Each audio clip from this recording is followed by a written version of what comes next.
Hi, welcome to the Bruce channel. I'm Bruce, and wow, today's show is different. I'm still away, but I didn't want to miss another week. If my memory is correct, we've never missed 2 weeks in a row, and I didn't want to start a precedent, so this will maybe be a little short. But at least it's not nothing. Shot on my iPad from a hotel, and if I can figure out how to upload this from an iPad, we'll not miss 2 in a row. Oh, and obviously I'm without my usual editing tools, so no music, no pictures, no commercials. So I think we have to begin by noting the passing of John Glenn. He was a remarkable guy in so many different ways. He was a war hero in 2 different wars. A Marine fighter pilot in both World War II and the Korean War, and I think he won like 6 Distinguished Flying Crosses. Then he became a Marine test pilot, and if I remember correctly, he raced the sun across North America, and because of that he was on Ed Sullivan. And I think also because of that he got onto You Bet Your Life with Groucho Marx. Without my tools I can't show you any clips of that, but I believe I have seen them and that they're genuine memories. He continued as a test pilot, and it was as such that he was selected to be one of the first spacemen, for our space program. We called them astronauts, but that wasn't the word. It was invented from Jason and the Argonauts. Their ship was the Argo. Argonauts meant they were Argo sailors. So since they were going up where astronomers study, they were called astronauts, which isn't bad. But the Soviets were the first to put men into space, and they took the better name. I think it's a better name. They were going out into the cosmos, so they called their guys cosmonauts. Anyway, those first 7 were named the Mercury astronauts, or the Mercury 7, and the first stage of our program was the Mercury program. And those 7 were very intense competitors. They were fighter jocks. What they went through to become selected is hard to believe today. Every orifice was prodded. Urine samples, stool samples, saliva, even semen. You couldn't be too tall because the orbiters were pretty small. I could have fit. Anyway, all of that testing was overkill, but nobody knew that back then because no one had done outer space stuff. If I weren't in the military, it doesn't matter what size. Only military could be in, even though test pilots were sometimes civilian. President Eisenhower decided absolutely no civilians would be in this. They would be military test pilots, and at that, purely volunteers. They all wanted to be first. These are all fighter jocks, super high ego guys. It's like, in pro football, if you can't vote for yourself, you vote for the guy you think is best. And had they done that, it would have been John Glenn. But the first American in space was Alan Shepard. He only went, 90 miles up and down, 15 minutes. Later, Gus Grissom did the same thing, but it wasn't until 1962 that John Glenn became the first American to orbit the Earth. And even that wasn't without drama. Every space flight, doesn't matter the country or the craft, every space flight enters a period during re-entry when radio contact is lost.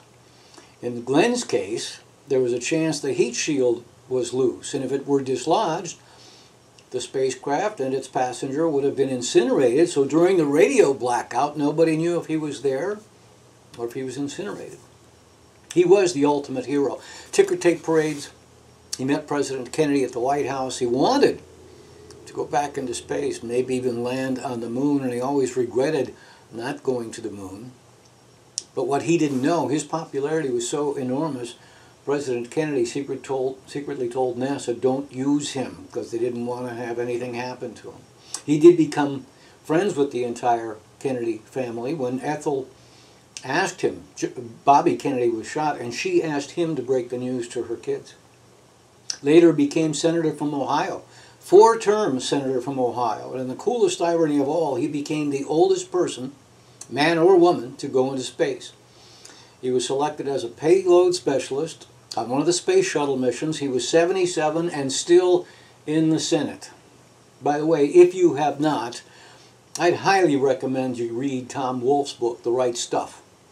It chronicles the early years of the test pilots in the California desert trying to break the sound barrier, and it goes right through the Mercury Astronauts Flights. It's a very compelling read. I'd also recommend, if you haven't seen it, even if you have, rent the movie, same name, The Right Stuff. Very well done, very funny at times. John Glenn is played by my good friend Ed Harris.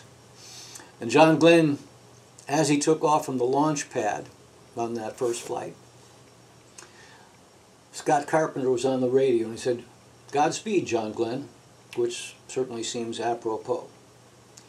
John Glenn, he died on Thursday, December the 8th. Certainly what will be the last big anniversary. The previous day, December the 7th, marked the 75th anniversary since the Empire of Japan attacked the U.S. forces at Pearl Harbor. It's not the last observance, but if you think about it, guys who were in their early 20s and teens 75 years ago would, like John Glenn, be 95 years old.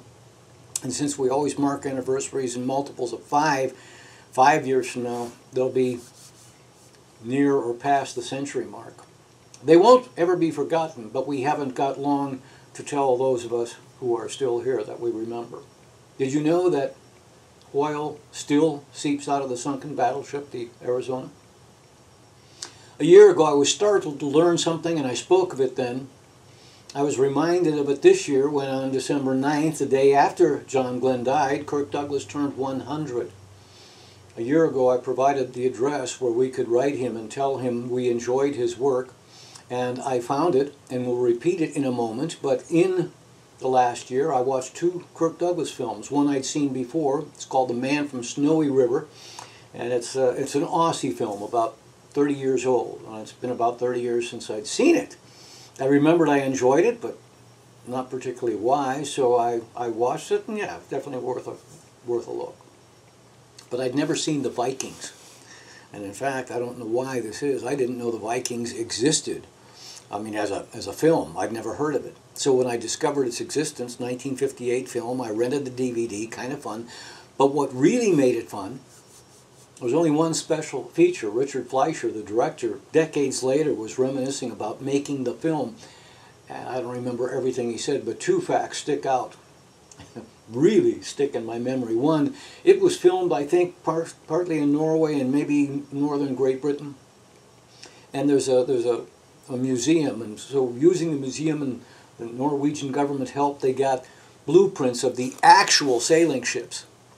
Ones with, you know, they had the huge sails, yes, but they had the huge oars with 2 men long oars. They had a ship built to the exact specifications. Came time to film the guys rowing, they couldn't do it. When were those ships? Circa 800 or 1000, somewhere in there, of the Common Era. In the 1,000 years since, human adult males on average are now much larger. Even though they built the ship exactly as they had, the average size of human adult males today couldn't fit. They had to tear out like every other seat so that they could row. The other thing I remember, when they would return home to home port, they'd celebrate. Some of the guys would leap outside the boat from oar to oar to oar. You know, you might fall in, but it's a testosterone-driven celebration. It's no different than a defensive football player after making a sack, getting up. And so the guys who did that for the movie, they rehearsed it for weeks. And they shot it, and it was fine. And then out of the blue, Kirk Douglas, who's watching, tells the director, "Hey, I want to try that. Get me aboard and film it." And by the way, Richard Fleischer has directed lots of wonderful, famous films. Dr. Dolittle, Tora, Tora, Tora. Even Mr. Majestic, the clips from which I showed you last show. Anyway, Richard Fleischer told him absolutely not. You could get hurt. But he talked him into it. Got into his costume. They rolled the cameras, and without any practice, Kirk Douglas did it on his first try. I have a vague memory, too, of him telling me they maybe took another shot from different angles, and on one of those, an oar broke when he landed on it, and he ended up in the water. So anyway, I'd encourage you to watch that. If you'd like to wish Kirk Douglas happy 100, write to him at Kirk Douglas. That's at the Renaissance Literary Talent. It's P.O. Box 17379 in Beverly Hills, 90209. I'll repeat because we have no graphics. Kirk Douglas, Renaissance Literary and Talent, P.O. Box 17379, Beverly Hills, California, 90209. And there was some drama, but the Buckeyes of the Ohio State University were included in the College Football Championship, which is only in its third year of existence, and they've been there twice now. The semifinals will pit number 4 seed Washington against number 1 Alabama on New Year's Eve afternoon, with Ohio State against Clemson New Year's Eve. Go Bucks. All right, maybe next week we return to normal. And if so, maybe I'll be able to show you some clips and things. But in any event, I do hope this upcoming week is the best one you've ever had.